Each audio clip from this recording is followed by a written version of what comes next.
Hi everybody, this is Eileen from EileenGoesLean-VSG coming to you with my week 9 post-vertical sleeve gastrectomy update.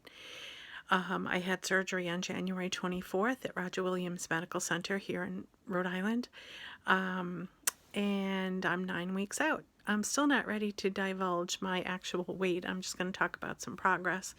And so my progress from my all-time high, which was Halloween, is 75. Yes, I said 75.2 pounds down from my all-time high at Halloween, and 38 pounds even down since day of surgery 9 weeks ago.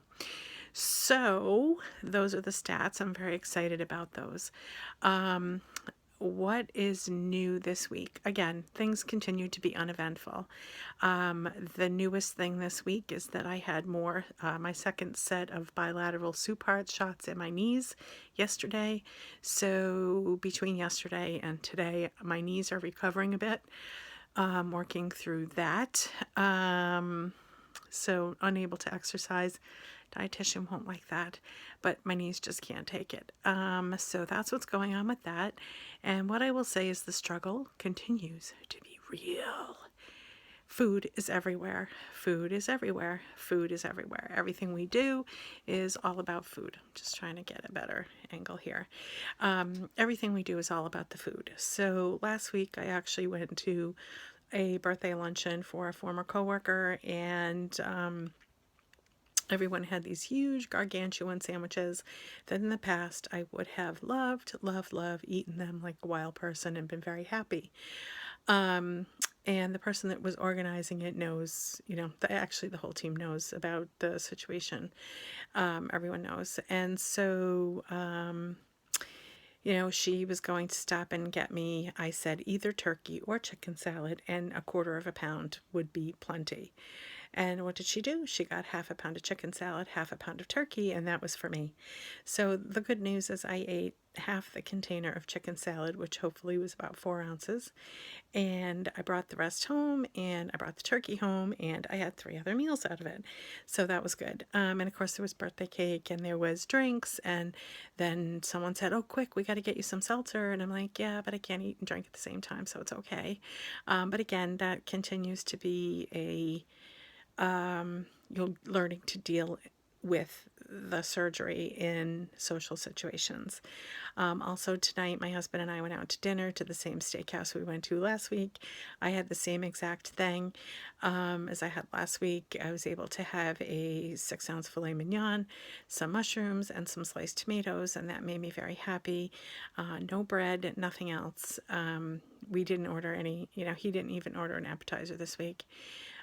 Just because we don't need it. I'm not going to eat it, and he's not going to eat the whole thing. And, again, I mentioned this last week, but what I'm really learning is that,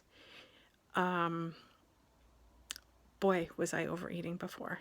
Boy, was I overeating before. And what I would say is most of us overeat most of the time when we go out, and when we're in situations such as I mentioned the luncheon last week. Those sandwiches were huge. And again, the steaks are huge at this place we went to. I get the 6-ounce steak, which is the smallest steak. And actually, when they brought it out, I looked at it, I was like, oh my God, that's so small. But by the time I finished eating it, I was thinking, yeah, that was big enough. That was fine. That was good. I still struggle when we're out with eating and drinking at the same time. I know we can't. I did have a couple of sips of water just because I was thirsty when I was done eating. I just had a couple of sips. I now have to wait like another 40 minutes before I can actually drink. And by drink, I mean my water. And it'll probably be a raspberry flavored water tonight because I'm going all out. Which I will have with my sugar-free popsicles and my cocktail of pills. Anyway, I really don't have anything big to report other than, again, this is the best decision I could have ever possibly made. Again, I know I'm only 9 weeks out. I know I've got a long road ahead of me. I know that I have to continue to be vigilant on this, and that it is something that I just have to do for the rest of my life. It's a lifestyle, and I have to just get used to saying things like no thank you, and yes, I'll have the smallest portion you have, and not eating the whole thing. And the truth is, you know, when we all know when we're sleeved, and when Gertie has had enough, we don't want any more because we don't feel good if we eat too much. We really don't feel good if we eat too much. And I did have one of those episodes. I had mentioned before in my last video that I had had 2 episodes where I didn't really feel that good. Well, I had another one where I really didn't feel good. And again, you know, I'm not perfect. So I ordered something from, I don't even know what I was doing. Oh, I know. I was eating the rest of that leftover turkey I had from the lunch. I was having that, and I was having some tomato, and then I had some bacon. And my husband had ordered, we had some food delivered for him, and he had ordered a sandwich that had bacon on it, and he didn't want the bacon, and I did. So I ate the bacon, then I ate my turkey and tomatoes, and the bacon made me sick. Which I think was actually a really good thing because I love bacon and I could eat bacon all day, every day, and I could eat lots of it. So that made me think I'll never eat bacon again because it was just too much and I just felt awful. And I don't know that I actually had dumping syndrome because I don't know what I had, but it didn't matter. I didn't feel good and I had the chills, and maybe it was dumping syndrome. I had the chills and I literally had to go to bed, and I just couldn't stay up. I just was not comfortable. I had to go to bed. I went to bed, I went to sleep, and that was it for me for the night. In fact, it was such that I didn't even take my makeup off or anything, and I didn't take my pills. I didn't do anything. Didn't have my popsicles, didn't have water. I said, I just have to go to bed, and I did. And so that's what happened with that. So there will be no more bacon for me. And in fact, last night we ordered from the same place because when I have my shots in my knees, I'm not supposed to do too much, and so I can't be standing around in the kitchen making stuff and cooking and whatever. So we ordered from the same place. And what did I get?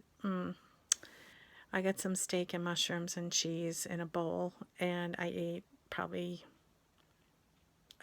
a third of it and gave the rest to the dog, who again is very happy and loves when I give her stuff. And he did not get bacon on his sandwich. So I'm recording. I'm recording.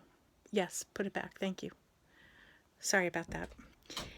So he ordered the same sandwich, but I said to him, don't even get the bacon on it, please, because don't want to be eating the bacon. Don't want to be eating it, and don't even want it near me. Don't want it in the house. Don't want it near me. Don't want to be doing anything. Do not want bacon anymore. We're done. We're done with the bacon.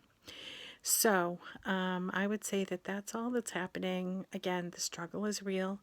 I am continuing to enjoy all of the videos that you guys have been posting. I love the cooking ones. I actually sent one of the cooking ones to my son today. It was one where, I'm just going to say it, Foodie turned Sleevey made the pizza with the chicken base for the pizza, and I thought my son, who's on a special diet, could really learn from that and, you know, do his own thing with it, but have that idea for the pizza crust because that's pretty cool. Anyway, so I thought that was really good. Anyway, I don't think I have anything else to say. I will be back again next week with another update, and eventually I'm going to get these things posted up on YouTube. I'm still waiting to create my channel. Not the most technically savvy person, so hopefully I'm going to get the help I need and get my YouTube channel up, and then I'll be posting all of these videos at the same time and then adding each week as I create new videos. So I hope you all have a great week. I will see you next week. Peace and love to all. Bye.